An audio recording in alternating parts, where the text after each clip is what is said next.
Latest updates के लिए दबाना न भूलें बेल आइकन और सब्सक्राइब करें हमारा यूट्यूब चैनल।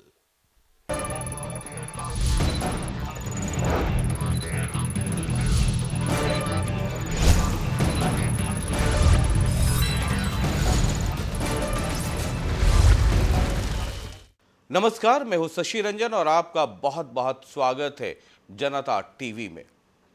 ये दौर है साहब जनरल इलेक्शंस। दिल्ली की सल्तनत पे कौन राज करेगा और अगली बार मुख्य प्रधानमंत्री कौन होगा, ये 23 तारीख को तय हो जाएगा। अब पॉलिटिक्स है और मौसम अगर चुनाव का है तो बहुत सारी चीज़ें होंगी। आजकल हरियाणा में वीआरएस का दौर चल रहा है। जी हाँ, एक ने वीआरएस लिया और वो वीआरएस लेने की स्थिति में आए इसलिए किसी और ने उनके लिए वीआरएस ले लिया।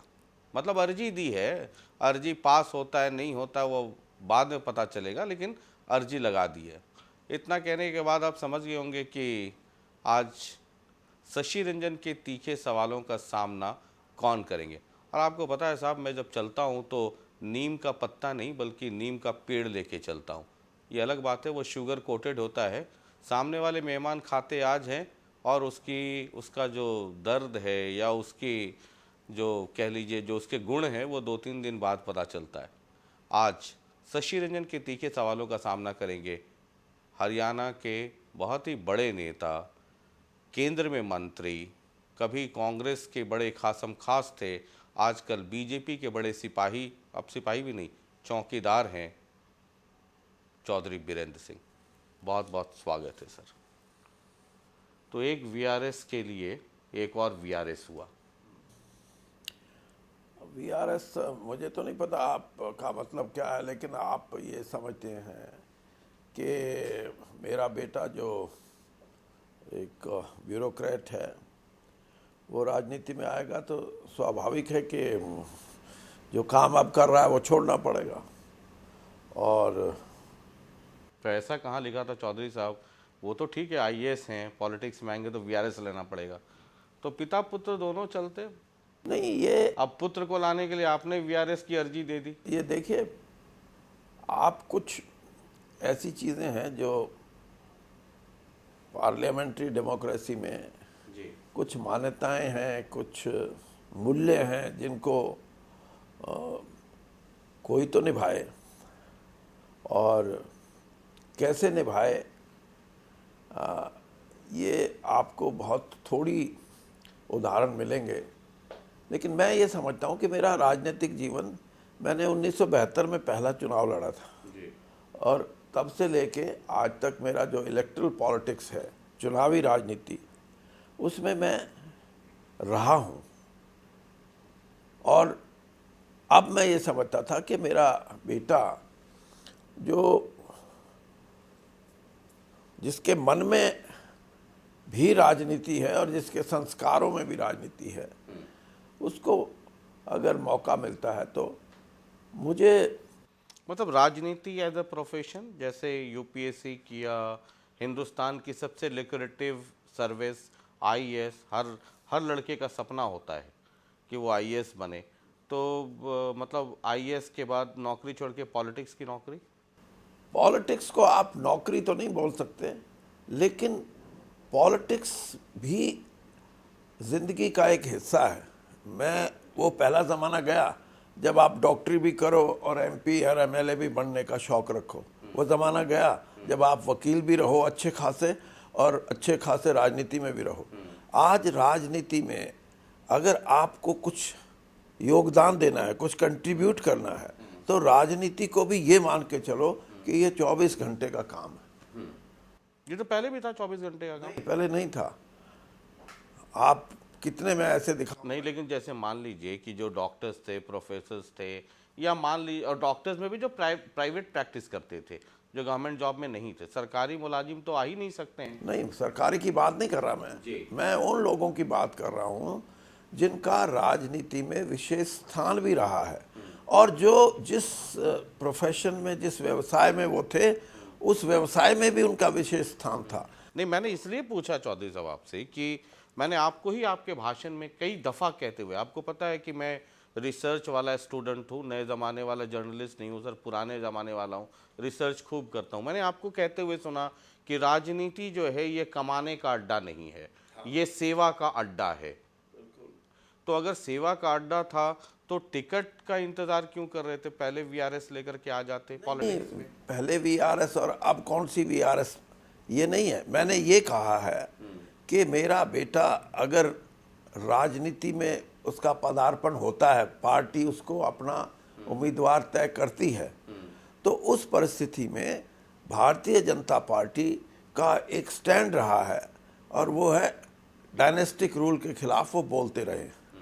और मैं मेरे बेटे को अगर वो एडजस्टमेंट कर दें और फिर विपक्ष से यही सवाल उठे कि आप कौन से दूध के दोए हुए हो, तो मैं उस स्थिति में ये इसलिए कह रहा हूं कि राजनीति में कुछ तो निभाना पड़ेगा कहीं तो, किसी स्तर पर। मेरे दो सवाल है। मैंने फैसला किया कि मेरी पार्टी को ये कहने की नौबत ना आए, इसलिए मैंने कहा कि मैं इलेक्टरल पॉलिटिक्स, चुनावी राजनीति से हटता हूं, लेकिन मैं राजनीति में सक्रिय रहूंगा। हाँ, चुनाव नहीं लड़ूंगा। हाँ, मेरे दो सवाल हैं सर, सवाल थोड़े से तीखे भी होंगे, मैं आदत से मजबूर हूँ, और ये वो सवाल है जो आपसे ऑपोजिशन अब पूछना शुरू कर रहा है। एक सवाल ये है कि अगर आपके सुपुत्र जो आईएएस हैं, वो अभी उनका नाम आया और वो वीआरएस के लिए अप्लाई किए, as per your own speech, thought and ideology, अगर राजनीति अगर सेवा है तो उस सेवा भावना में पहले आकर के वो टिकट का, उधर टिकट की घोषणा हुई तब इन्होंने वीआरएस के लिए किया, और इधर आप उन्होंने वीआरएस किया तो आपने भी वीआरएस के लिए अप्लाई कर दिया। तो क्या, इसलिए मैं पूछ रहा हूँ कि जैसे आईएएस अगर एक नौकरी है तो क्या पॉलिटिक्स भी एक नौकरी है, क्योंकि टिकट मिलने के बाद भी वीआरएस के लिए अप्लाई किया? देखिए, एक बात बहुत स्पष्ट है, आज की दुनिया में राजनीतिक वाहन सबसे बड़ा वाहन है। आप अच्छे वकील हो सकता है 1000-2000 केसेस जीत जाओ अपने क्लाइंट्स के लिए। आप अच्छे प्रोफेसर हो, लेक्चरर हो सकता है आपके 5-10 हज़ार स्टूडेंट ज़िंदगी में ये कहें कि हम उनकी वजह से हुआ। लेकिन राजनीतिक वाहन जहाँ मैं जिसकी बात करता हूँ, इवन मैं सामाजिक वाहन भी उससे छोटा मानता हूँ। राजनीतिक वाहन के माध्यम से आप हज़ारों या लाखों की संख्या में नहीं बल्कि करोड़ों लोगों की ज़िंदगी बदल सकते हो, उनकी ज़िंदगी में एक नया रास्ता बना सकते हो। तो इसलिए आप उसको प्रोफेशन कहेंगे तो मैं सहमत नहीं हूँ, लेकिन आपके अंदर एक कमिटमेंट होनी चाहिए। अगर आप राजनीति में आए हैं तो उसको समाज के लिए कितना लाभकारी उसका इस्तेमाल आप कर सकते हैं, ये है सबसे बड़ी सोच। चलिए, आपने भी एक अर्जी भेजी है प्रधानमंत्री जी को और अपने पार्टी प्रेसिडेंट को। अब आपको पता है चौधरी साहब, मोहब्बत करने वाले लोग इधर भी हैं, मोहब्बत करने वाले लोग उधर भी हैं। किसी ज़माने में जब आप कांग्रेस में थे तो मैं कांग्रेस को कहता हूं कि शोले फिल्म देखी होगी आपने, सारे कैरेक्टर्स कांग्रेस फिल्म या अलग अलग पार्टीज़ में, उनको थोड़ा ज़्यादा इसलिए बोलता हूं कि उसमें जय भी है, उसमें बीरू भी है, उसमें गब्बर सिंह भी हैं, उसमें वो क्या एक रामनाथ नाई भी हैं, वो सब जेलर भी हैं, संजीव कुमार वाले ठाकुर भी हैं, सब हैं। अब ये मोहब्बत करने वाले इधर भी हैं उधर भी हैं। अब जो आपसे बेइंतहा इश्क करते हैं वो ये कहते हैं कि चौधरी साहब ने ज़बरदस्त पासा फेंका। हमने कहा कैसे? अभी आपके इंटरव्यू करने आ रहा था तो मैं कई लोगों से बात करता आ रहा था, कुछ लोग जो आपसे ज़्यादा मोहब्बत करते हैं उनसे भी कर रहा था, तो उन्होंने कहा कि चौधरी साहब से ये पूछिएगा कि चुनाव के ठीक पहले उन्होंने इस्तीफे की पेशकश कर दी। हमने कहा हाँ, प्रेस कॉन्फ्रेंस किया, पूरी दुनिया जानती है। बोला कि अगर इस्तीफा देना था तो राज्यसभा के सभापति को भेजे होते, ये अपने पार्टी प्रेसिडेंट और मोदी जी को क्यों भेजा? एक तो बात साफ मैं कर दूं कि मैंने जो खत लिखा है उसमें मैंने ये लिखा है कि मैं इन दोनों चीज़ें छोड़ने को तैयार हूं, लेकिन इसका फैसला मेरा नेतृत्व करेगा। राज्यसभा छोड़नी हो तो अमित भाई शाह इसका फैसला करेंगे, और अगर मंत्रिमंडल की बात है तो आदरणीय प्रधानमंत्री जी का फैसला होगा। लेकिन आप इसको ये मान के चलें कि मैं 2 साल पहले ये फैसला लूं। भाई राजनीतिक लोग हैं हम कोई राजनीति को कोई ये कहे कि हम नहीं समझते, हम राजनीति को समझते हैं। और इसलिए कोई आपने देखा कि अनटाइमली कोई भी फैसला होता है उसके रिजल्ट क्या होते हैं? चौटाला परिवार में स्प्लिट हुआ, अगर 6 महीने बाद करते तो आज उनके अच्छे परिणाम होते। तो इसलिए वीरेंद्र सिंह को ये समझाने की जरूरत नहीं है कि पहले करना था या अब क्यों किया। अच्छा, मैं इस पर आता हूँ क्योंकि ये मसला बड़ा इंटरेस्टिंग है और फेसबुक पे भी चौधरी साहब के आने के पहले मैंने लिखा कि अगर आप सवाल करना चाहते हैं तो आप सवाल कर सकते हैं। बहुत सारे सवाल आए हुए हैं, लेकिन इस वीआरएस या इस्तीफे की जो पेशकश की है चौधरी साहब ने, उस पर थोड़े से और कुछ सवाल हैं। नीम के पत्ते हैं, ज़रा वो भी देते हैं। शुगर कोटेड है लेकिन है नीम के पत्ते। एक छोटा सा ब्रेक।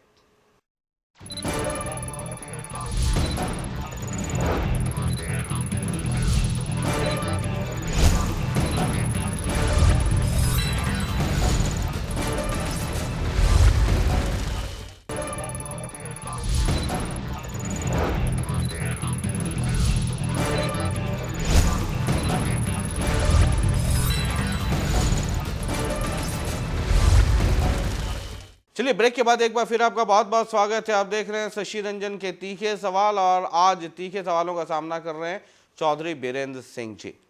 चौधरी साहब, ये जो आप कह रहे हैं कि हाँ, जो आप मुस्कुरा कर कह रहे हैं कि मैं कोई राजनीति का कच्चा खिलाड़ी नहीं हूँ, हालांकि कच्चा वर्ड यूज़ नहीं किया आपने, मैं अपनी तरफ से कह रहा हूँ, तो यही तो लोग कह रहे हैं सर। कह रहे हैं कि चौधरी साहब ने चुनाव के ठीक पहले बेटे को भी लॉन्च किया और एक अपने इस्तीफे वाला वो दे करके एक सिंपैथी भी कर लिया, एक मॉरल ग्राउंड भी हाई कर लिया। वो इस्तीफा मंजूर होगा नहीं होगा वो तो देखा जाएगा, तब तक तो वो कहते हैं ना हरियाणा में हो लिया, तब तक चुनाव हो लिया, 23 मई भी निकल जाएगा, तो बेटे को भी इस्टेब्लिश कर लिया, आप खुद भी बने रह गए। लोग कह रहे हैं कि बड़ी ज़बरदस्त चाल चली है। चौधरी साहब को ऐसे ही नहीं, मैच्योर, बहुत ही जमे हुए पॉलिटिशियन के तौर पे देखा जाता है। मैं कोई दिखावी बात नहीं करता। मैंने जब फैसला किया था कि मैं कांग्रेस को छोड़ूं जी, आपको याद होगा मैं उस वक्त भी राज्यसभा का मेंबर था और कांग्रेस का सदस्य था। मैंने भारतीय जनता पार्टी में आने से पहले अपनी सदस्यता से त्याग पत्र दिया था। उसके 2 महीने बाद मैंने भारतीय जनता पार्टी में मैं शामिल हुआ था। तो पॉलिटिकल जो चीज़ें हैं वो कोई आंख बंद के नहीं की जा सकती, हमें आगे भी देखना होता है। और हम पॉलिटिकल अगर कोई एक गलती भी कर देंगे तो सदा के लिए फिर आपको वो रास्ता नहीं मिलता। तो इसलिए ये मेरे से कोई ये तवक्को करे कि वीरेंद्र सिंह का फैसला मैच्योर ना हो, सवाल ही नहीं उठता है। ऐसा नहीं होगा। वीरेंद्र इसीलिए लोग इसीलिए जो आपके विरोधी है कह रहे हैं कि चौधरी साहब ने बहुत ज़बरदस्त ड्रामा रचा है। ड्रामा तो वो बोलेंगे, लेकिन मैं जो समझता हूँ, मैंने ये बात में अच्छा, दिल से इस्तीफा देना चाहते हैं नहीं चाहते हैं, या ये दिखावा ऐसे? नहीं, कोई दिखावा नहीं। मैं तो आज अगर मेरा नेतृत्व आज इस्तीफा मंजूर करे मुझे, तो आपको तो कॉन्फिडेंस है ना अपने नेतृत्व पे कि इस्तीफा मंजूर होगा ही नहीं? नहीं होगा क्यों नहीं? कब होगा? चुनाव के बाद? ये फैसला मैं नहीं ले सकता। ये तो जो हमारी पार्टी को चलाते हैं उनका फैसला है। लेकिन मेरी तरफ से आप हैं कॉन्फिडेंट? आप कॉन्फिडेंट हैं कि ये फैसला होगा भी? आपको अगर कॉन्फिडेंट नहीं है आप, तो मैं क्या कर सकता। बीजेपी क्यों इतना अच्छा मिनिस्टर, इतने राज्यसभा में, फिर वापस चुनाव करवाइए, वो सीट खाली होगी, क्यों इतना पंगा लेना है? ये बीजेपी एक अपना अच्छा आदमी क्यों खोना चाहेगी? नहीं, एक अच्छा आदमी जो 10 सीटों में से 1 सीट नहीं ले सका, हो सकता है उसको एडजस्टमेंट मिल जाए। वीरेंद्र सिंह तो अच्छा, आप ये भी इशारा कर रहे हैं? 47 साल की राजनीति है और राजनीतिक मान्यताओं को निभाते हुए मैंने जो कुछ किया, आप हैरान होंगे। जिस पार्टी को मैं छोड़ के आया, 2 बार वो पार्टी शून्य थी, लेकिन मैंने अपनी ताकत से, अपने काम से पार्टी को खड़ा किया। और खड़ा ही नहीं किया, 1991 में 19 साल के बाद कांग्रेस को स्पष्ट बहुमत मिला। मेरा आज मन है, और जिस दिन मैंने भारतीय जनता पार्टी में मैं शामिल हुआ था, अमित शाह जी के सामने मैंने ये घोषणा की थी, लाखों लोगों की भीड़ थी, कि अब मेरा उद्देश्य ये होगा कि भारतीय जनता पार्टी का जन आधार उस रूप में मैं बना के प्रयास करूं बनाने का, जिस रूप में ये एक मजबूत पार्टी के रूप में हमारे बीच में उभर के आए। और आज स्थिति ये बनी हुई है कि मैं अगर पार्टी, मुझे ये फैसला जो मैंने किया है वो पार्टी उसको मानती है तो मैं अपने। अच्छा, कितना कितना वो तो सर पता है ना, आजकल मैं फील्ड में थर्मामीटर रोक करके आपके पास आया हूँ। वो थर्मामीटर अगर आपको लगाऊं, आपको आपने जो अर्जी भेजी है, कितना आपको लगता है कि वो अप्रूव हो जाएगी और कितना डिसअप्रूव? देखिए, ना तो वो अर्जी है, कई बार क्या होता है ना चौधरी साहब, अर्जी नहीं है, मैंने कोई मांग नहीं की, आपने एक पेशकश की है। द राइट वर्ड इज पेशकश। एक चिट्ठी लिखी, अंग्रेजी में एक लेटर लिखा, और पहला लेटर मैंने 2 महीने पहले देश के प्रधानमंत्री आदरणीय मोदी जी को लिखा था। उसको फिर बीजेपी अध्यक्ष को भी भेजा हमने, और परसों मैंने मीडिया को बता दिया कल। और उसको अब आप ये कहें कि आज क्यों भेजा है या 2 महीने पहले क्यों भेजा है, नहीं, मैं तो क्यों नहीं भेजा, तो सुनिए, तो जब किसी चीज़ की ज़रूरत होती है तभी तो भेजेंगे। नहीं, मैं तो इसलिए पूछ रहा हूँ कि जैसे हमारे घर पे मान लीजिए कोई मेहमान आ जाए, है ना, और हमें पता होता है कि ये खाना नहीं खाएंगे, तो हम थोड़ा ज़्यादा जोर लगाते हैं, नहीं नहीं खा लीजिए, अरे 2 ही रोटी खा लीजिए, 1 ही रोटी खा लीजिए, और ये पता होता है कि सामने वाला खाएगा नहीं, तो हम ज़्यादा जोर लगाते हैं कि नहीं नहीं भोजन करके ही जाना है, डिनर करके ही जाना है। तो वही वाला कुछ मसला तो नहीं? फिर मैं रिपीट कर रहा हूँ,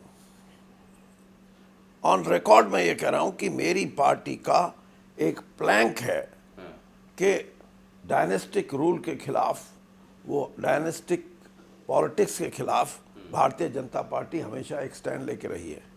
मेरे बेटे को टिकट देना और मेरा उसी पोजीशन में कंटिन्यू करना, मैं ये समझता था कि मेरी पार्टी पे विपक्ष की तरफ से। तो सिर्फ ये आप डायनेस्टी वाली बात को सिर्फ अपने तक क्यों रिस्ट्रिक्ट करते हैं? आप अपनी वाइफ तक क्यों नहीं ले जाते? नहीं, मैं वाइफ की भी बता दूं मैं आपको जी। जब मेरी वाइफ को टिकट दिया पार्टी ने तो मैं एमपी नहीं था, आप रिकॉर्ड चेक कर। हाँ, मुझे पता है। तो इसलिए उसमें कहाँ डायनेस्टी है। और फिर दूसरी बात, जहाँ तक मेरी विरासत का सवाल है, ये वो विरासत नहीं है जिसके ऊपर धब्बे लगे हों। पारिवारिक राजनीति में अपने आप को पीढ़ियों तक धनवान बनाना, अपना प्रभुत्व कायम करना, ये मेरी कभी ना तो मेरे पूर्वजों की ये सोच रही और ना मेरी सोच है। और मैं लगता है कि मेरा बेटा भी इसको निभाए कि हम लोगों के लिए लड़ें। आज अगर दीनबंधु छोटू राम जी का नाम लिया जाता है, वो तो कभी प्राइम मिनिस्टर नहीं बने, कभी डिप्टी प्राइम मिनिस्टर नहीं बने, कभी चीफ मिनिस्टर नहीं बने, लेकिन आज भी 77 साल उनकी स्वर्गवास हुए आज भी किसान उनको ये कहता कि इस महान व्यक्ति, वो रोल मॉडल है भाई, रोल मॉडल है। और सिर्फ एक स्टेट हरियाणा के लिए नहीं, बल्कि नेशनल लेवल पे। मैं यही कह रहा हूं कि उस परंपरा को निभाने में मैंने कोशिश की, और इसलिए मैं, अगर डायनेस्टी की बात हो तो मैं उसमें फिट इन नहीं होता।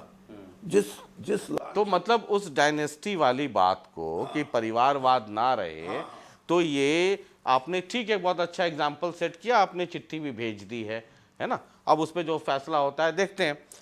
क्या इसको और आप थोड़ा व्यापक बना करके आप पति पत्नी दोनों अब समाज सेवा में लग जाएं? देखिए, पत्नी, भाई, हस्बैंड, वाइफ, बेटा, तीनों। पत्नी वो मेरी है, एमएलए वो बीजेपी की है, इसलिए मैं उनके बारे में कोई बयान नहीं कर ले। मतलब वो बनी रहेंगे? नहीं, बनी रहे ना रहे वो फैसला उनका है।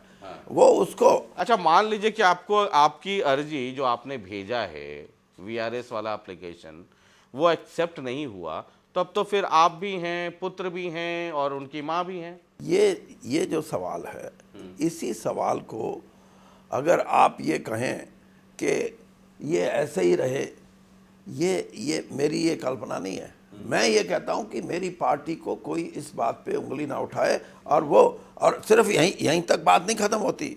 मैं दूसरा ये भी मैसेज दे रहा हूं देश की प्रजातंत्र में, देश की राजनीति में कि इन बातों को दूसरे भी सोचें।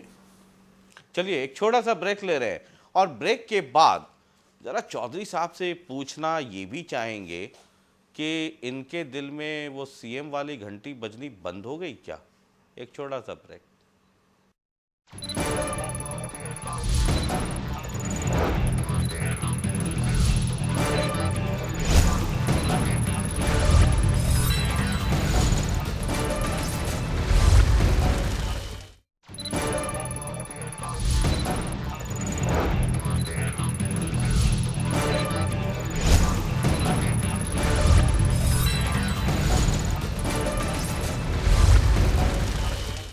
चलिए ब्रेक के बाद एक बार फिर आपका बहुत बहुत स्वागत है और आप देख रहे हैं शशि रंजन के तीखे सवाल और तीखे सवालों का सामना कर रहे हैं चौधरी बीरेंद्र सिंह।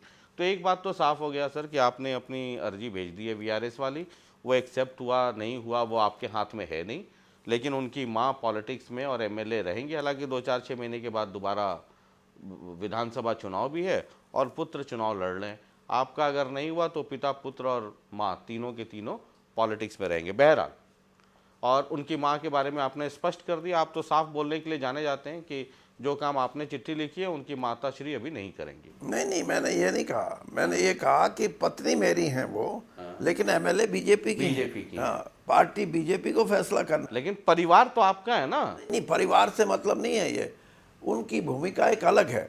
और मैं ये कहूँ तो आपकी भी भूमिका अलग है। एक मिनट आप सुन लें।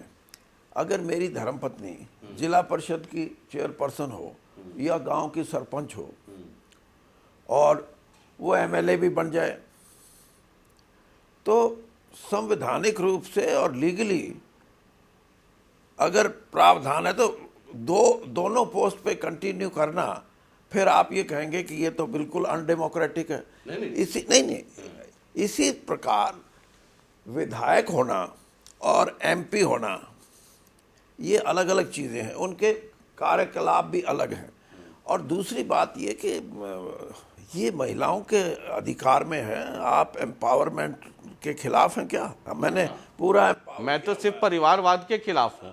जैसे आपकी पार्टी बीजेपी परिवारवाद के खिलाफ है, मैं भी बस परिवारवाद के खिलाफ हूँ। वो परिवार में पुरुष महिला सब आती हैं। वो इसीलिए मैं कह रहा हूँ कि एम्पावरमेंट की, और इसीलिए मैं पूछ रहा हूँ सर कि महिला को ये अधिकार होना चाहिए। She should not be driven by the advice of. एक सवाल और भी आया, कई लोगों ने मुझसे कहा कि चौधरी साहब से मुलाकात हो तो जरूर पूछिएगा। हमने कहा क्या है? उन्होंने कहा कि चौधरी साहब अगर सोसाइटी के लिए, समाज के लिए इतना डिवोटेड है, और ये तो ठीक है कि आप पे दाग नहीं लगा, ये तो सब लोग एडमिट करते हैं और ये मुझे बोलने में भी संकोच नहीं है। जो सच है वो मुझे बोलने में कहीं कोई संकोच नहीं होता है, चाहे इधर का हो चाहे उधर का हो। लेकिन एक चीज़ कहते हैं कि अगर चौधरी साहब इतने सोशल अवेयरनेस और सोसाइटी के लिए इतना कर रहे थे, तो ये हिसार की टिकट किसी परिवार के बाहर को क्यों नहीं दिलवा दिया? वो तो पार्टी ने फैसला करना था। हमने तो आजकल आप सुन लीजिए, हमने तो सिर्फ पार्टी को ये कहा कि, और मैंने नहीं कहा, मेरे बेटे ने पार्टी को अप्लाई किया कि मैं इस तरह हरियाणा में सर्विंग ब्यूरोक्रेट हूँ और मैं पार्टी सिंबल पे बीजेपी की पार्टी से चुनाव लड़ना चाहता हूँ। तो वो फैसला बीरेंद्र सिंह थोड़ा करेगा। हाँ, बीरेंद्र सिंह, मैं ये ज़रूर कहूँगा, बीरेंद्र सिंह मदद ज़रूर करेगा। हाँ, मतलब अच्छा, ये आपको नहीं लगता है कि आईएएस तो बहुत सारे लोग हैं सर, हरियाणा में सैकड़ों की भाव में हैं, और बहुत सारे अच्छे लोग हैं जो सोशल, मैं कुछ को जानता हूं जो नौकरी करते हुए सोशल वर्क भी करते हैं, गरीब बच्चों को पढ़ाने का। मैं 1-2 लोगों को जानता हूं, भाई नाम नहीं लेना चाहूंगा। लेकिन अगर विजेंद्र चौधरी बीरेंद्र सिंह के बेटे नहीं होते तो क्या हिसार से इस वक्त चुनाव लड़ रहे होते? हो सकता है विजेंद्र, अगर चौधरी बीरेंद्र सिंह के बेटे ना होते तो वो क्या आईएएस होते? ये हो सकते हैं। वो तो वहां तो उनकी अपनी मेरिट है ना। यही तो मैं कह रहा हूँ ना कि ये चीज़ें, ये तो हाइपोथेटिकल बात है कि ये इसका बेटा होता नहीं होता। आप एक बात मान के चलें कि इस सामाजिक जो हमारा ताना बाना है, इसमें बहुत सी चीज़ें आदमी अपने परिवार से, अपने संस्कारों से इंस्पायर होता है। मैं राजनीति में मैं 10 साल का था तब से राजनीति को समझता हूँ। 1957 में पहला जो चुनाव मैंने देखा, क्योंकि घर में माहौल था वो। माहौल था वो, तो मैंने कभी ये सोचा ही नहीं कि मैं राजनीति नहीं करूँगा। और एक सोशल सर्विस की जो बात कर रहे हैं ना, मैं ऑन रिकॉर्ड में कह चुका हूँ, मैं प्योर पॉलिटिकल आदमी हूँ, उससे बाहर मैं सोचता ही नहीं जी। हाँ, ये आप सोशल, ये पढ़ाना लिखाना, ये अलग बातें हैं। ये इसके लिए ये नहीं, मैंने आपको जो जो जो सही बात बताई है वो ये है कि अगर आपको जिंदगी में कोई बड़ी चीज करनी है जिससे करोड़ों लोगों का भला हो सके, वो सिर्फ आप जो राजनीतिक वाहन है उस पे सवार होकर कर सकते हो, दूसरे तो छोटे वाहन। बहुत पहले लोहिया ने कहा था कि पावर लाइज इन पॉलिटिक्स। आखिर फैसला तो वहीं से होना है, रणनीति वहीं से बननी है, मतलब आपकी पॉलिसीज वहीं से बननी है। बहरहाल चलिए अब इसको जरा आगे गाड़ी बढ़ा लेते हैं सर। वो आपके दिल में घंटी बजती थी, एक ही घंटी सर जबरदस्त बजती थी।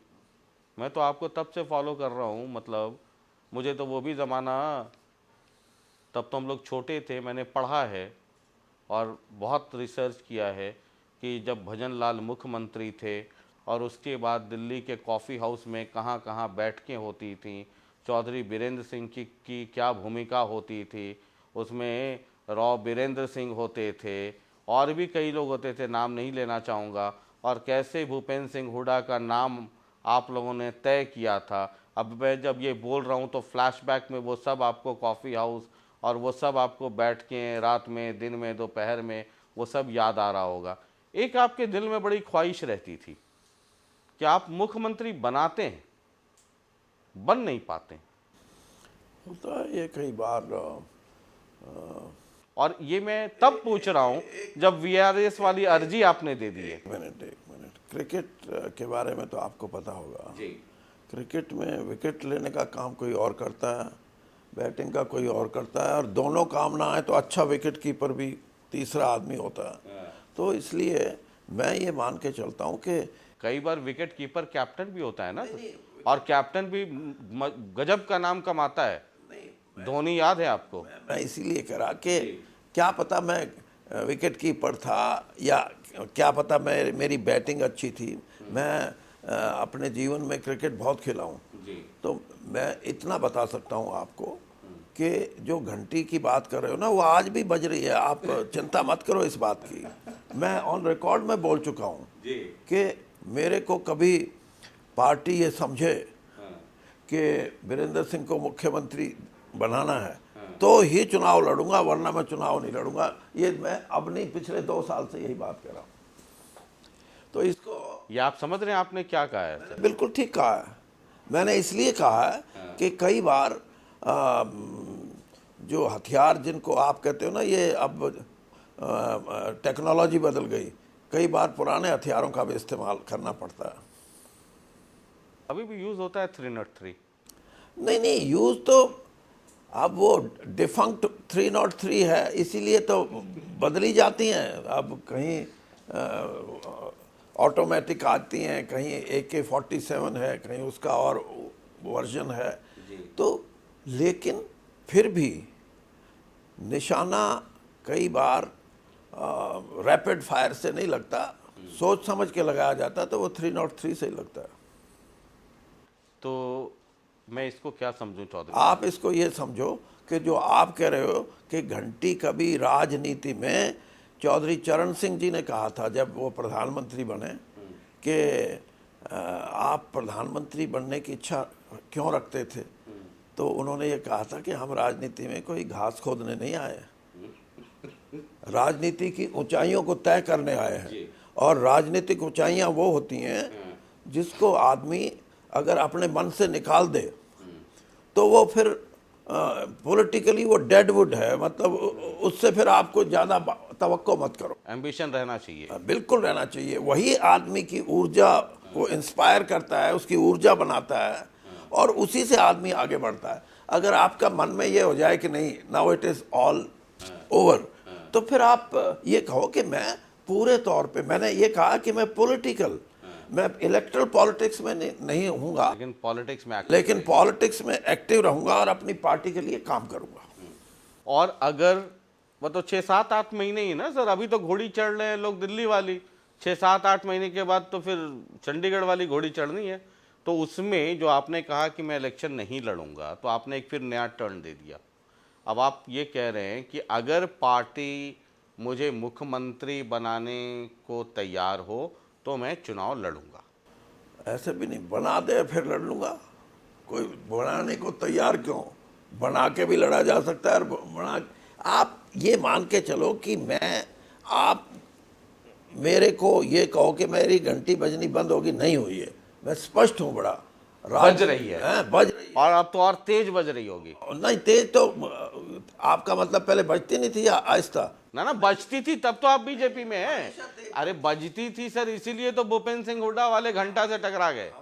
हमेशा भूपेंद्र सिंह हुड्डा नहीं, मैंने तो राजनीति में बहुतों को गिरते देखा है। बहुत, एक बार एमएलए बन गए, जिंदगी में था, जिंदगी कभी मौका ही नहीं मिला। और कोई 10 साल में रुखसत हो गया, किसकी राजनीति 15 साल में ख़त्म हो गई।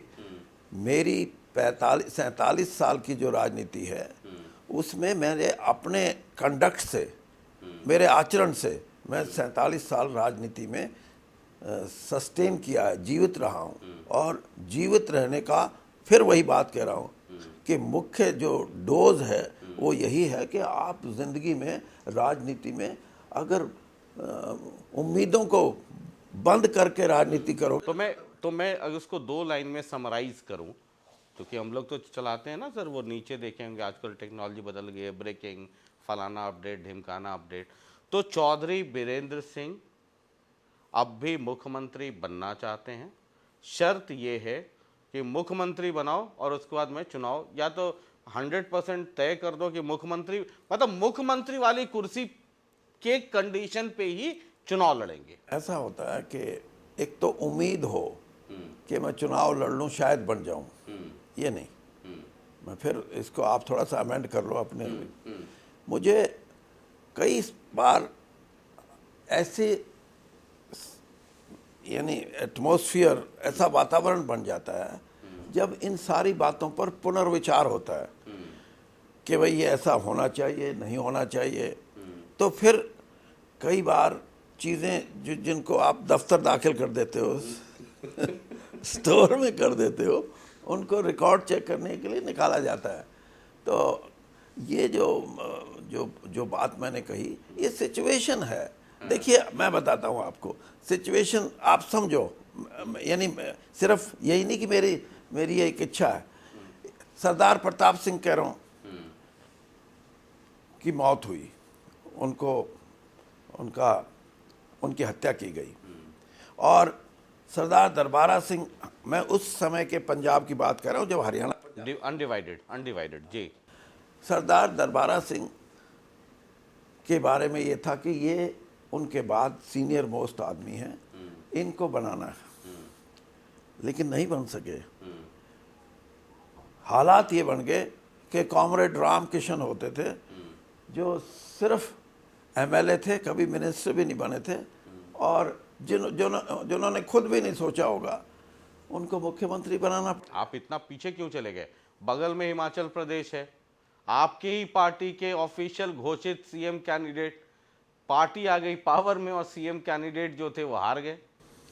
नहीं, वो हमारे जो ये सीएम कैंडिडेट हारने की भी मैं आपको बता देता हूँ। एक समय था जब सरदार बेअंत सिंह बने, उस समय 4 कैंडिडेट थे, राजेंद्र कौर भट्टल और इस तरह सरदार हरचरण सिंह बराड़। 4 में से 3 हार गए अकेले तो ये अच्छा, तो ये जो आप, ठीक है, ये भी डेस्टिनी है। तो कभी किसी से दिखवाया सर ये सब लकीर है कि नहीं है मुख्यमंत्री वाली? लकीरों को मैं दिखाता तो मैं यहाँ तक पहुँचता ही नहीं, मेरा तो विश्वास नहीं इन बातों में। हाँ, पॉलिटिकल लकीर बता सकता हूँ मैं कि किसका क्या होगा। जैसे मैं आज बता रहा हूँ, हरियाणा में 10 की 10 सीटें भारतीय जनता पार्टी जीतेगी। आप पूछोगे क्यों? अब लकीरों में नहीं होता ये वोटिंग बिहेवियर है, एक सब्जेक्ट है जो मैंने जिसका बड़ा अध्ययन किया है।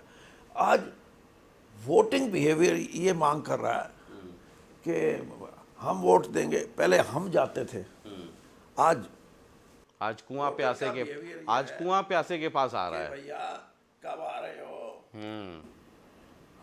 तो ये एक चेंज है, परसेप्टिबल चेंज, कि आज वोटर अपनी डेस्टिनी तय कर रहा है and he has already selected कि विच वे ही इज टू गो। तो ये एक बहुत बड़ी बात है। एक छोटा सा ब्रेक लेते हैं और मैं तो सोच रहा था कि खट्टर साहब अब निश्चिंत हो सकते हैं, क्योंकि चौधरी बीरेंद्र सिंह जी ने वीआरएस की अर्जी दे दी है। अर्जी पास होगा नहीं होगा ये तो पता नहीं, मुझे तो डाउट ही है कि अर्जी पास वास हो, लेकिन बहरहाल अब ये तो मोदी साहब और शाह साहब जाने कि अर्जी पास होती है कि नहीं होती है। चौधरी साहब ने अपना काम कर दिया, लेकिन मैं तो सोच रहा था कि इस अर्जी के बाद बहुत लोग निश्चिंत होकर के सो पाएंगे, लेकिन इस इंटरव्यू में तो चौधरी साहब ने ऐसा कह दिया कि सोए हुए लोगों को जगा दिया होगा और ब्लड प्रेशर की गोली एक की जगह 3 खानी पड़ जाए। एक छोटा सा ब्रेक, फौरन हाजिर हो रहे हैं।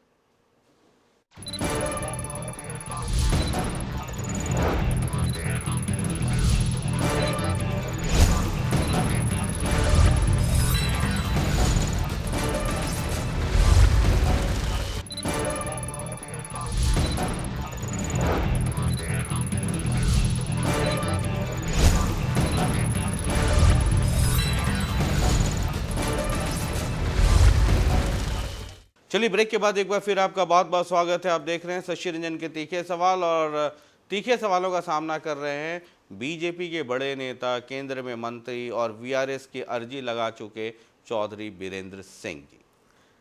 चौधरी साहब, एक तो कई लोग ये कह रहे हैं, मुझे फेसबुक पे लिखा है इन लोगों ने कि चौधरी साहब से ज़रूर पूछिएगा। वो कहते हैं कि उचाना से चौधरी साहब का इतना पुराना संबंध रहा है और उचाना ने हमेशा चौधरी साहब की इज्जत बचाई है, और बांगड़ की चौधर और तमाम तरह की बातें राजनीतिक तौर पे होती रही है। वो कहते हैं कि ज़रा चौधरी साहब से पूछिए कि इतनी लंबी राजनीति और उचाना का इतने लंबे समय तक प्रतिनिधित्व किया, लेकिन चौधरी साहब का कद तो बड़ा हो गया। उचाना आज भी वैसा ही रह गया जैसा पहले था। चौधरी साहब का कद बड़ा हो गया, उचाना का वो कद उनके कद के मुताबिक नहीं बढ़ा, वो डेवलपमेंट नहीं हुआ। क्यों? देखिए, दो चीज़ें आप मान के चलें। एक तो आप जो मुझे चौधरी साहब बोल रहे हैं, मैंने उसी भूमिका को अदा किया है। मैं किसी से झुक के राजनीति नहीं की, और ये इस देश में सिस्टम ये बन गया था कि किसी भी राज्य की बात करो आप, और ये सिस्टम कांग्रेस बनाने में सक्षम रही कि चीफ मिनिस्टर के ऑफिस को ही सब कुछ सौंप दिया। अब जो आदमी चीफ मिनिस्टर की लड़ाई लड़ रहा हो, चीफ मिनिस्टर कोई दूसरा बने, तो उसकी हमेशा ये कोशिश रहेगी कि जिस इलाके से बीरेंद्र सिंह उठ के आता है, इस इलाके के विकास में किसी ना किसी तरीके से बाधा उत्पन्न की जाए। तो आप जब से पॉलिटिक्स में आए और जब से उचाना को रिप्रेजेंट कर रहे हैं, कई सारे चीफ मिनिस्टर हो गए। और अभी मनोहर लाल खट्टर हैं, आपने पार्टी तक बदली। और यही द्वंद्व तो था आपका भूपेंद्र सिंह हुड्डा से, डेवलपमेंट का और क्लैश का। आप मनोहर लाल जी जब मुख्यमंत्री बने तो बीरेंद्र सिंह इस देश की नरेंद्र भाई मोदी की कैबिनेट का सबसे वरिष्ठ मंत्री रहा। और दूसरी बात, आपको रिकॉर्ड आप ठीक कर लें अपना, कि आज तक हरियाणा में जो भी कैबिनेट मिनिस्टर बना है हरियाणा से, वो 4 लोग हैं जो सीधे कैबिनेट मिनिस्टर बने हैं। एक राव बीरेंद्र सिंह, एक चौधरी बंसीलाल, एक चौधरी भजनलाल और एक चौधरी देवीलाल। चीफ मिनिस्टर बन के कैबिनेट मिनिस्टर बने हैं। लेकिन मेरी पार्टी ने, भारतीय जनता पार्टी ने और नरेंद्र भाई मोदी ने मुझे इस बात का, और मैं ये बात इसलिए कह रहा हूँ कि आपने उचाना की बात करी, उचाना को ये गौरव प्राप्त है कि बीरेंद्र सिंह कैबिनेट मिनिस्टर बिना चीफ मिनिस्टर के बन के गए हैं। तो मैंने मर्यादित राजनीति में ये माना है कि कभी ना कभी आदमी ये भी सोचता है कि मुझे जो मिला है उसमें। वो तो चौधरी यही तो कह रहे हैं कि चौधरी साहब का कद बड़ा हो गया, बिना चीफ मिनिस्टर हुए कैबिनेट मिनिस्टर। आप क्या बात कर रहे हैं? चौधरी साहब का नहीं, उचाना का कद बढ़ता है। उचाना का डेवलपमेंट बताइए। एक मिनट, अगर बीरेंद्र सिंह यहाँ नहीं होता तो आप तो उचाना कभी आपने तो देखा भी नहीं होता। आज उचाना को बार बार आप जो नाम ले रहे हैं, ये मेरे कद बढ़ने से हुआ है। आज उचाना के लोगों को भी इस बात का गौरव है कि हमारे में से हमारा भाई, हमारा बेटा आज कौन से 90 कॉन्स्टिट्यूंसी हैं हरियाणा में, जरा बताओ तो किसी का जो कैबिनेट मिनिस्टर बनाओ। तो चौधरी चरण सिंह देश के प्रधानमंत्री बने। लोगों में आम बात चलती थी जब चुनाव आता था कि चौधरी ने कुछ हमारे विकास के लिए कोई खास नहीं किया, लेकिन वहाँ के लोग ये कहते थे ये हमारा सिरमौर है, ये देश की राजनीति में इनका अपना एक काम लाभ ना हो, सिर्फ नाम लाभ हो। नाम लाभ नहीं, ये मर्यादित राजनीति का हिस्सा है। अगर सिर्फ काम की बात करो तो काम से तो कितने लोग ऐसे हैं जो जितना काम किया और फिर उसके रिजल्ट नहीं मिले। काम, विकास और मर्यादा किसी भी क्षेत्र की, दोनों में संतुलन तो रहना चाहिए ना सर। नहीं, संतुलन है, मतलब विकास भी हो, मर्यादा भी रहे। संतुलन है। और आप किसी भी अंदाज से ये नहीं कह सकते। आज से 40 साल पहले बीरेंद्र सिंह की उचाना कॉन्स्टिट्यूंसी में कोई एक गांव ऐसा नहीं था जहां वाटर वर्क्स नहीं बनी, कोई एक गांव ऐसा नहीं था जहां सड़कें पक्की होकर उस गांव तक नहीं पहुंची, और कोई यानी हल्के में कम से कम दर्जन ऐसे गांव थे जहां मैंने मिडिल से हाई स्कूल बनाए, दर्जनों ऐसे गांव थे जहां हाई स्कूल से सेकेंडरी स्कूल बनाए। काम जो दृष्टिकोण है वो यही रहा। और जिसको आप, क्योंकि जिनसे आप बात करते हैं कुछ, क्योंकि सब लोग अगर मेरे हक में होंगे तो फिर आपको परेशानी हो जाएगी कि सब अच्छी अच्छी बात करते हैं। तो विपक्ष में भी बहुत से लोग होते हैं, और मेरा तो काम है ना सर, हर पक्ष की आवाज उठा करके आप तक पहुंचना। उनको संतोष हो ही नहीं सकता।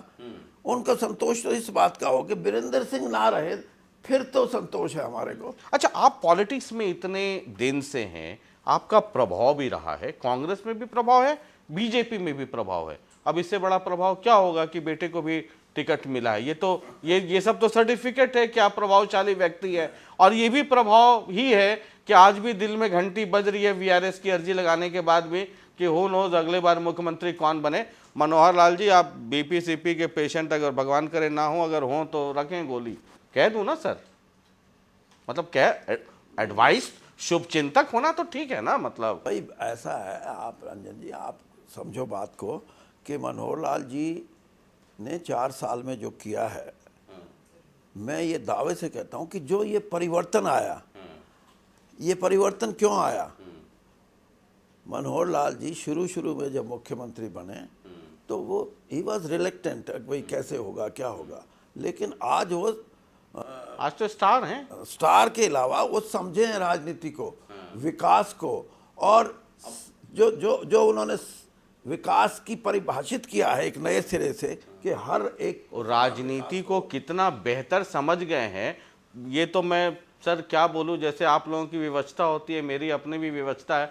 मैं टेलीविज़न पे ऑन एयर कह नहीं सकता हूं, वरना मैं इतना कह सकता हूं कि राजनीति के बड़े परिपक्व खिलाड़ी हो गए। लेकिन मैंने आपको कहीं कहते हुए सुना किसी प्रेस कॉन्फ्रेंस में कि मैं तो गुरु रहूं, गुरु कोच। तो कोच भी कुछ ना कुछ तो कोच, तो चेला चीनी हो गया है सर, चेला चीनी हो गया और गुरु जो है गुड़ रह गया।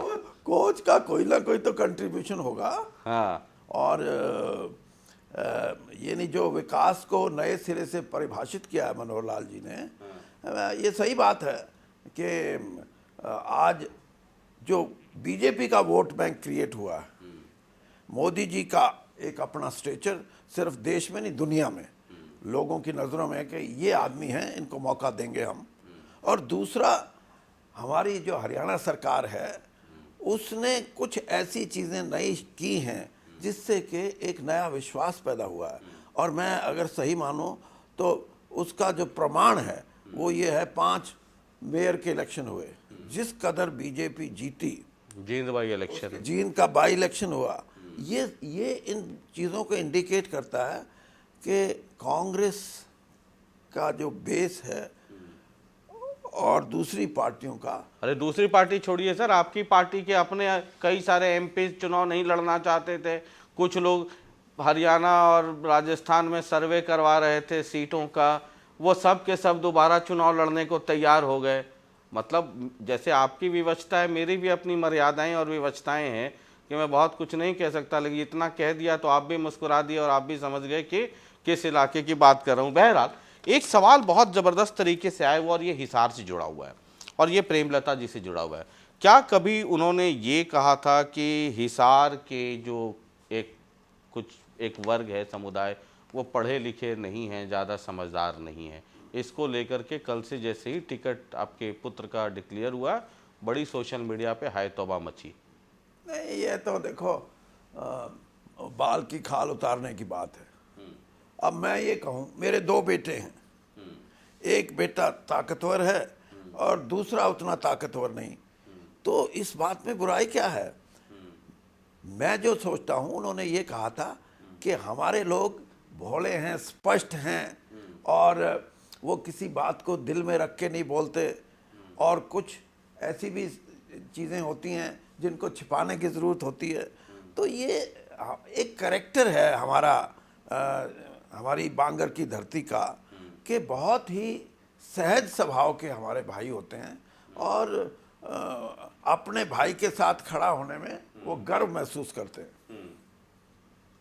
चलिए सर, आखिरी 2-3 सवाल हैं। वो ये कि हरियाणा में एक पार्टी आईएनएलडी थी, आप तो मतलब अब वीआरएस ले लेंगे, तो मैं तो सोच रहा हूँ कि सर आपको अपने उसमें पैनल में ही रखूँ, पॉलिटिकल एनालिस्ट, लेकिन आपने तो मेरे उस मंसूबे पे ही पानी फेर दिया, कहा कि घंटी अभी बज ही रही है और पता नहीं आगे क्या हो और कहाँ मुख्यमंत्री बन जाऊँ।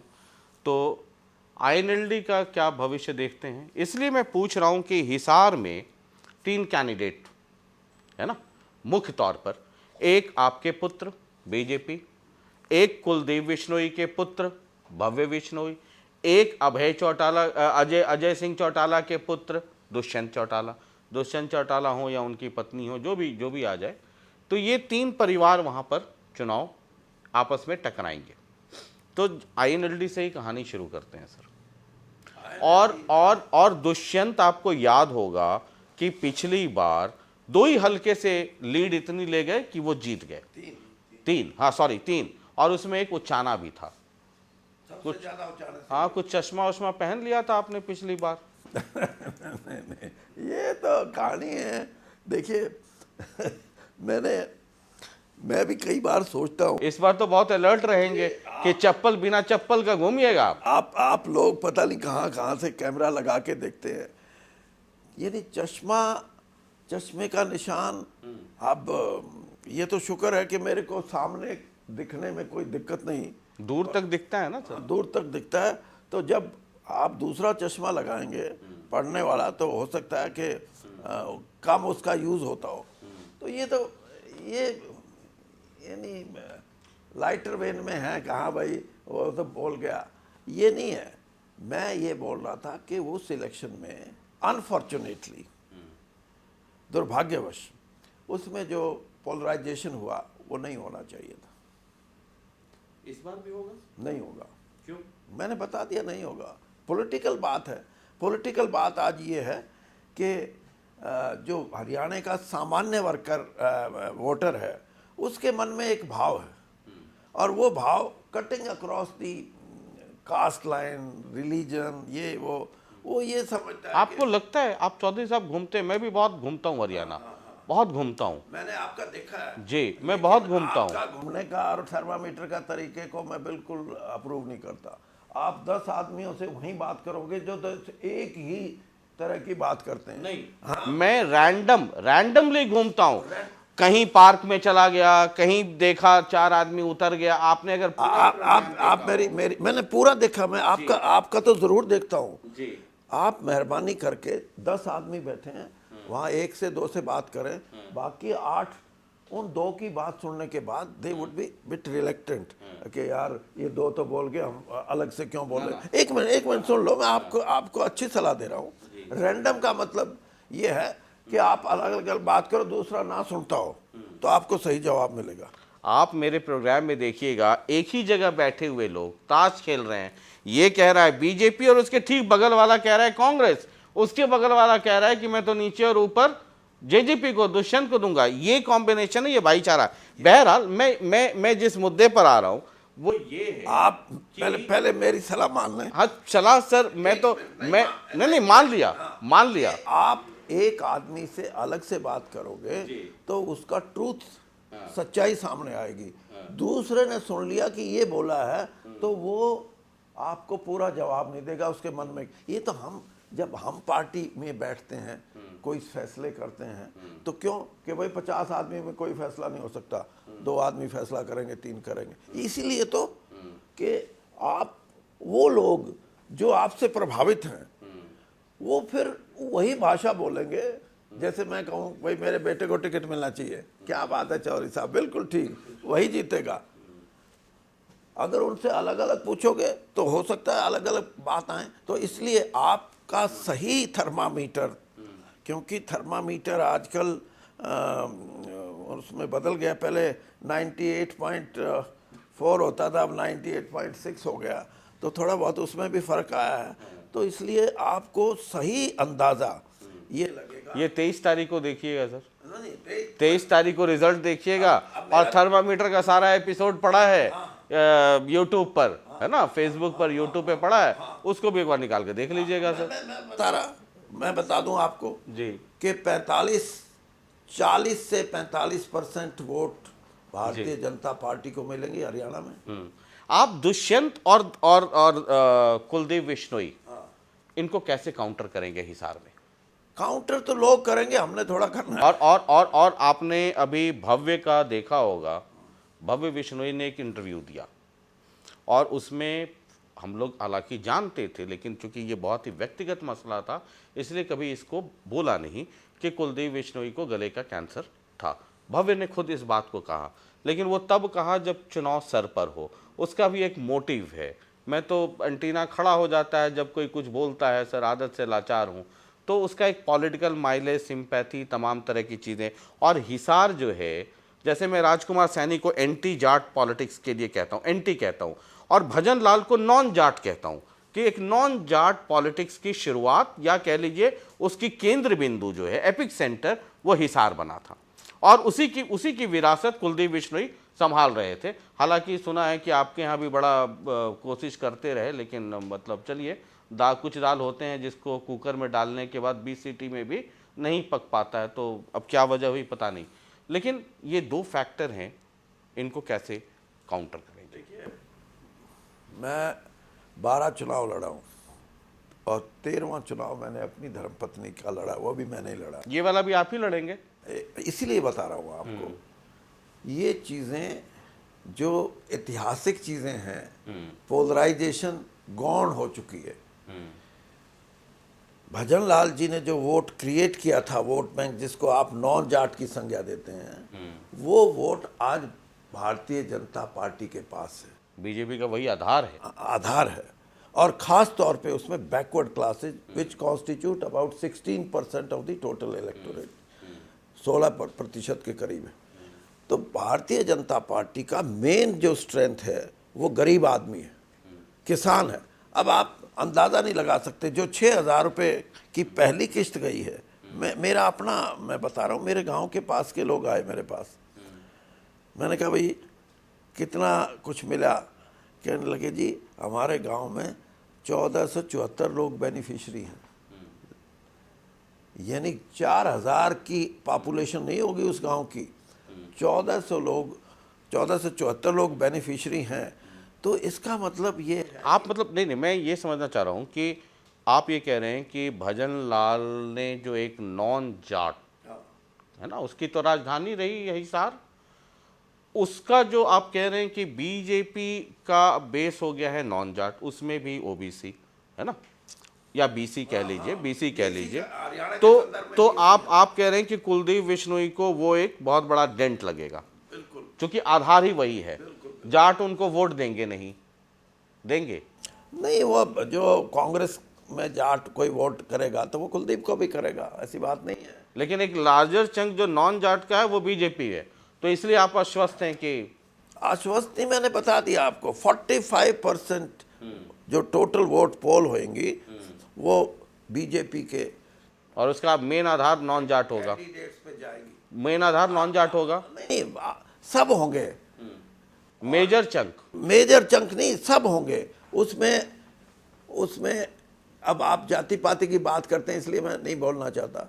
जैसे पंजाबी वोटर है 60%, 99 भी नहीं, 100 का 100% बीजेपी को वोट करेगा। अब आपने मनोहर लाल जी की जो बात कही ना, मैं उसका जवाब दे रहा हूँ कि मनोहर लाल जी ने 4 साढ़े 4 साल में कम से कम, मैं ये कहूँगा पहली बार मैंने ये देखा है कि जो मतदाता है, ठीक है उसका अपनी सोच है कि वो पहले बीजेपी का वोटर नहीं होता था, कांग्रेस को वोट देता था, वो पंजाबी वोटर आपको वोट देगा, मतलब बीजेपी को देगा। बीजेपी ने एक सिचुएशन क्रिएट की और दूसरी पार्टियों ने एडवर्स सिचुएशन अपने लिए क्रिएट कर दी। जैसे आईएनएलडी का विघटन हो गया, बंट गए। हर आदमी ये सोचता है कि जिनके लिए हमने 40 साल लगा दिए, आज हम तो कहीं के नहीं रहे, वो कहाँ वोट देंगे? वो वहाँ देंगे जहाँ बीजेपी उनके मन में लगेगा कि हाँ यहाँ हमारे साथ। वो डिवाइडेड है सर, वो डिवाइडेड है, कुछ चंक इधर कुछ चंक उधर। आपके पुराने मित्र हैं भूपेंद्र सिंह हुड्डा, चलते चलते उनके बारे में अगर आपसे बात ना करें तो आपका इंटरव्यू पूरा कैसे होगा? देखिए, सुना है, अब पता नहीं कि सोनीपत से वो उतरे या आपकी भाभी जी उतरे। देखिए बात ये है कि अब आपने तो मेरा 1 घंटा परिवारवाद पे लगा दिया सर, आपने वीआरएस ही दिया। हाँ, और कांग्रेस ये कहती है कि ये तो कोई बुराई नहीं। यानी इस देश की राजनीति में कुछ तो प्राथमिकताएं होनी चाहिए। मैं इसीलिए कह रहा हूं, आपने कहा कि आपके यहाँ विकास क्यों नहीं हुआ। अरे आपने 10 साल राज करके सिर्फ अपनी security, political security for your family अगर आप बना के चले हैं तो ये लोगों में बात अब आ चुकी है। और इसलिए मुझे नहीं लगता कि भूपेंद्र सिंह हुड्डा, मेरे तो भाई हैं, छोटे भाई हैं, हम तो मामा फूफी के हैं, आपको पता होगा। हाँ, तो वो ऐसी गलती नहीं करेंगे। अपने बेटे के लिए अगर ज़्यादा सतर्क रहेंगे तो ज़्यादा अच्छा है। 2 जगह बट जाएंगे तो मामला दोनों जगह गड़बड़। मतलब आप एडवाइस दे रहे हैं? मैं एडवाइस दे रहा हूँ। हाँ, एडवाइस दे रहे हैं कि सोनीपत से कोई फायदा नहीं उनको लड़ने का, कोई फायदा नहीं, नुकसान होगा। नुकसान 2, मतलब 1 बचाएं वो ज्यादा बेहतर है बनिस्बत की 2। आप एक मूल मंत्र है कि 3 चुनाव, हमारा जो भतीजा है दीपिंदर, वो जीता है लोकसभा के। तीनों चुनाव में सौभाग्यवश उसके पिताजी मुख्यमंत्री थे। अब की बार बिना मुख्यमंत्री के बेटे चुनाव लड़ रहा है, तो इसलिए कम से कम पूर्व मुख्यमंत्री को बेटे के साथ खड़ा रहना चाहिए। चलिए, बहुत बहुत शुक्रिया चौधरी साहब बातचीत करने के लिए। और चौधरी बीरेंद्र सिंह जी खुल्लम खुल्ला बोलने के लिए जाने जाते हैं, इसीलिए कभी 100 करोड़ में एमपी बेचे जाते हैं, उसको लेकर बड़ा विवाद हुआ था। मसला बहुत पुराना हो गया, खुद राज्यसभा में है अभी, तो मैंने कहा छोड़ो, नई बातें करते हैं, पुरानी बातों में क्या रखा है। और नई बात ये है कि वीआरएस की अर्जी देने के बाद चौधरी बीरेंद्र सिंह जी ये कह रहे हैं कि अगर पार्टी ने मुख्यमंत्री बनाया तो चुनाव लड़ूंगा, लेकिन पहले मुख्यमंत्री बना दो। कोई भरोसा नहीं है, ये रोइंद्रजीत सिंह जी से पूछ लीजिए, वो ज़्यादा बता पाएंगे। बहुत बहुत शुक्रिया, इससे ज़्यादा बोल नहीं पाऊंगा। बहुत बहुत शुक्रिया, नमस्कार। और लगातार देखते रहिए, अभी वो थर्मामीटर चल रहा है, थर्मामीटर देखिए, उसके बाद फिर आगे की कहानी। बहुत बहुत शुक्रिया, नमस्कार।